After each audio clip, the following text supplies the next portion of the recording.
Welcome back to College Football Addiction. The college football playoff rankings came out last night. We're going to talk about the teams who have a lot to worry about right now based on what the committee is already telegraphing that they're going to do. Appreciate BetUS. Our video today is presented by them. We'll talk about them more in just a moment.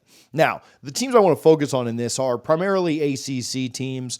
I'll talk a little bit about a Big 12 team or two, and then maybe even a Big 10 team that this impacts. But when you look at the ACC and you look at Miami in ninth, right behind Notre Dame, who they're one spot behind. You look at Miami's loss on the road at Georgia Tech. You look at Notre Dame's loss against Northern Illinois. I'm not going to give them too much grief over one spot, but I do think that is telegraphing something that is important later. SMU at 14th, despite their only loss being to an undefeated BYU team right now that is ahead in the Big 12. Now, the winner is obviously in that conference. We know that. The winner is in all of these Power Four conferences. But are you convinced that the loser is as well?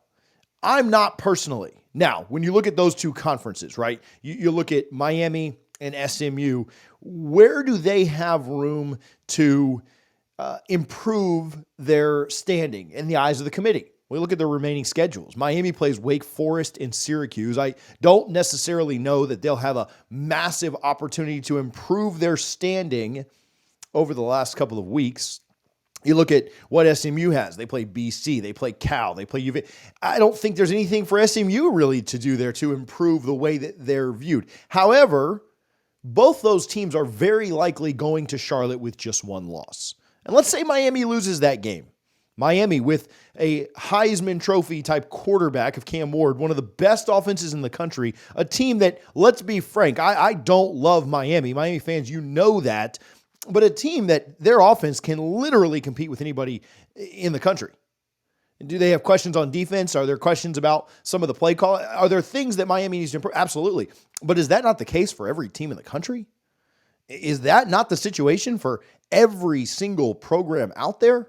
You see, the Vandy thing is cool, right? Like, they're better than they normally are. But Alabama's still with that loss to Vandy. I mean, Vandy has quietly, because they're Vandy and you don't care, continued to lose games, losing to South Carolina, who is a team that's on the upswing. And I think Vandy will pick up more losses as the season goes along. And so this idea of like, well, the SEC is such a battle and everybody beats each other up. There are no true dominant teams in college football this year. Oregon's still sitting there undefeated. Maybe they could be the one that you would mention. But conference affiliation certainly matters. And if Miami loses to SMU, a team that, for all intent and purposes, has run the gambit, right? Like, they've only lost to BYU, should Miami be eliminated for that? What about SMU? If their only two losses are to BYU, who very likely is going to finish 12-1 or 13-0 if they beat Colorado or whoever else in the Big 12 championship, and then they lose to Miami. Again, a great offense, a top 10 team. Should SMU be eliminated for that when they beat everyone else on their schedule, including Louisville and including all the teams that they've had to play? I don't know. That one SMU loss came with a different quarterback, and we learned last year quarterback matters for the playoff. I want to show you a clip of ESPN telegraphing what they're about to do, but first I do want to give a little bit of love to our friends over at BetUS. Now, right now, you can go to BetUS and use code YouTube150 for a 150% sign-up bonus on your first deposit. You get 125% on your next two. You can use our code. Again, YouTube150 for all the best lines, all of that, up to $2,000 as well. The best customer service over there. If you're not betting with BetUS, fix that today because you should be. All right, let's play this clip. Heather Dinich, the College Football Playoff Committee spokesperson, I'll reserve personal thoughts on Dinich for a moment, but listen to what she had to say about possible 3-loss SEC teams and the college football playoff. As much as people keep throwing out the word elimination games every week, I would really hesitate to eliminate a 3-loss SEC team. And that includes if Georgia loses to Tennessee. Yes, I just said that. And here's why. Because in the first 10 years of the college football playoff, there have been 13 3-loss teams ranked in the selection committee's top 10 on selection day. So this has happened before. And if history repeats itself, then you could potentially see a 3-loss SEC team. And 13 in the last 10 years, 13 3-loss teams. So roughly you're getting about one per year. Some years you're getting a couple, right? But 13. So about one a year, right? 1 1/4 a year, 1 1/3 a year, however you want to look at that, right? Roughly one a year. Let's call it that. However, what we haven't had is we haven't had a possible 1-loss Big 12 team who was undefeated going into their conference championship. And we've heard that conference championships shouldn't penalize teams. We haven't had 4 Big 10 teams that have 2 combined losses at this point, at week 11 in the college football season. We haven't had Notre Dame with just 1 loss included in that always. We haven't had 2 ACC teams with only 1 loss apiece headed into the ACC championship. One of those 2 teams being SMU, whose only loss again is to an undefeated BYU team. But here's what Heather's doing. She's giving you the playbook for what the committee wants to do. She is their spokesperson. She is softening the blow. And I'm not trying to be anti-SEC, anti-Big Ten on this. I know the SEC and the Big Ten are the best 2 conferences in college football. That is not what I'm trying to argue against. I'm not trying to tell you that the ACC has the depth or even the top heaviness of those conferences. But what I'm telling you is that she is softening the blow for what they eventually want to do. You hear every talking head, you hear every media member, you hear ESPN talking heads and personalities salivating over the idea of having this 8-way 2-loss tie at the top of the SEC. Why do they want this? Well, they want it because they want to put more of those big-time marquee brand names into the college football playoff. Why do they want to do that? ESPN doesn't really care who the teams are. I don't think they're biased in the way of liking LSU or Bama more than this team or that team. But I do think they want the best possible TV product. They want the best possible matchups on TV, which makes sense. It is a made-for-TV product. And ESPN, what does the E in ESPN stand for? It's entertainment. The playoff is no longer about who is deserving or who should make it to the final dance. It's about making the best TV product possible. Colorado getting in would be great for ESPN, but is BYU getting into the playoff really good for college, for the playoff, for ESPN? Miami getting in, I think, is great for the playoff. But if SMU loses that, do you think that SMU getting in over Alabama or another SEC team is really good for ESPN? Now, is it what's right? Is what's deserved? Probably, but it's not necessarily good for the TV product. If Indiana just gets waxed by Ohio State here in a couple of weeks, is Indiana making the playoff really what's good for ESPN? No, it's not at all.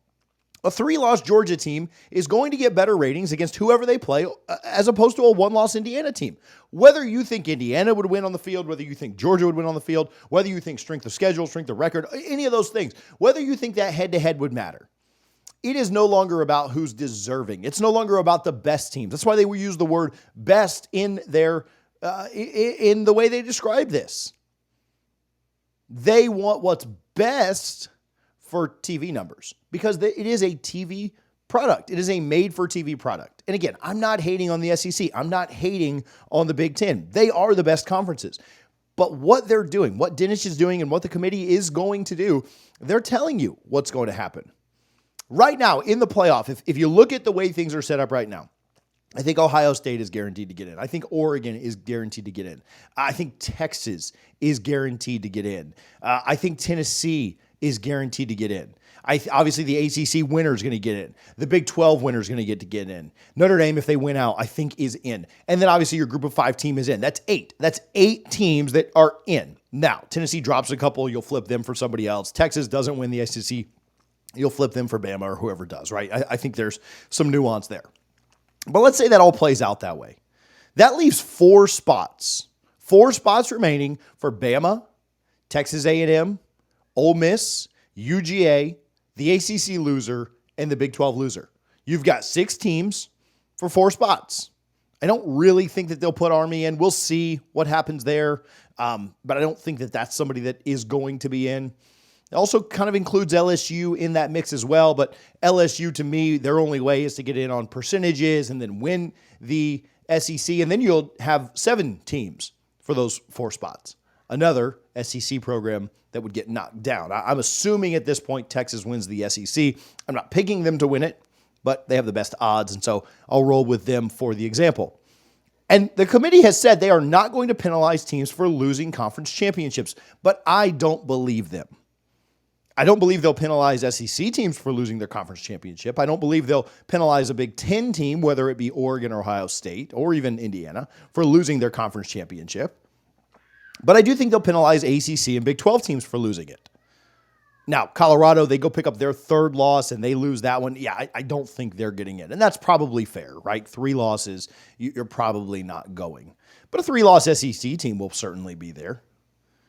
How about a 3-loss Big Ten team? Well, I don't really see a Big Ten team getting their 3rd loss because of the way that they're so top-heavy with just 4 teams at the top. But I do think that it is going to hurt the Big 12, and it's going to hurt the ACC. And here's what I'll take this all back to, right? As a guy who is coming in with a clear bias, a clear Florida State bias. I don't have to tell any of you guys that. You can see the garnet that I'm wearing. You can see the ball signed by Bobby Bowden on that side. You can see the game-worn cleats from Florida State. I get it. You're going to say, TJ, you're just whining about this. You're just trying to make it about FSU. I'm really not. I understand how bad that program is right now. But a lot of you last year did stand up for FSU when what happened to them happened. Several of you were happy because something bad happened to your rival or something bad happened to a program you don't like. I get it. But Canes fans, most of you knew that though it was fun and funny and enjoyable to point and laugh at FSU, this same thing could and may in fact happen to you if it comes down to a 2-loss Miami team against any 2-loss SEC team. Do you think that Miami gets in that situation?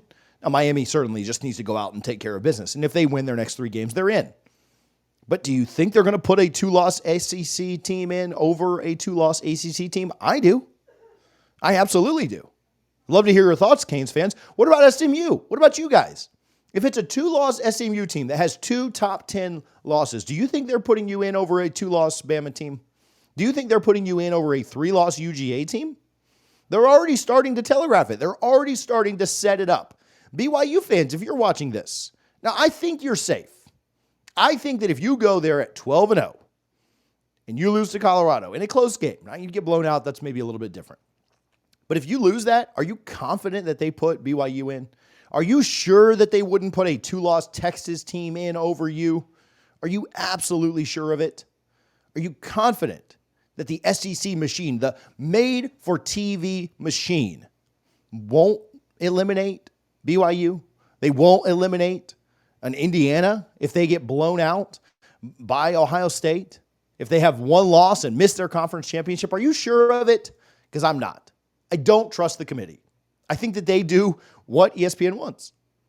I think that ESPN has a lot of influence here. I think TV execs that make billions of dollars on this product they're going to do what's best for them. Not necessarily what's best for the sport, not necessarily what's best for the teams that deserve to be in. Canes fans, BYU fans, SMU fans, even Colorado fans at this point, let me know your thoughts. I'd like to hear what you think. Indiana fans, I'm happy to hear it as well. But I do think that there's a problem, and I do think that people are going to get left out of this thing. That right now they're setting it up to where the way they're ranking Miami, the way they're ranking SMU, you might say, oh, that's fair. Who have they beaten? Who have they done? This, that, and the other. SMU's beaten everybody except for an undefeated Big 12 team. BYU, undefeated still, and ranked behind some 1-loss teams.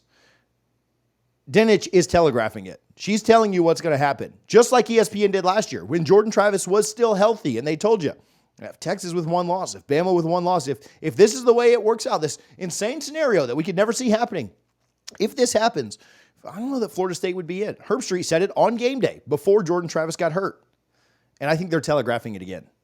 And again, it was funny when it was at Florida State's expense, but when it's at other teams' expenses this year, which it is going to happen, I promise you, The top four teams from the Big 12 and the ACC are not getting all in. Now, could two of them? Could SMU and Miami sneak in? Sure. Could Colorado and BYU sneak in? Sure. But I'm telling you, all four ain't making it. There is no way that will happen at the expense of an SEC team. Let me know your thoughts down in the comments. I'd love to talk about this. I'd love to continue to talk about it as we get closer to that final selection Sunday. But I'd be worried if I was a fan of any of those teams, because you can already see the writing on the wall. They are already telegraphing it. They're making their next move known. They are having their spokesperson, their mouthpiece, Heather Dinich, come out and tell you what's going to happen. And so don't be shocked when all you needed to do was believe them. Again, appreciate you guys for tuning in. Make sure you're subscribed if you're not already. Appreciate BetUS for their support as well. We will talk to you soon here on College Football Addiction.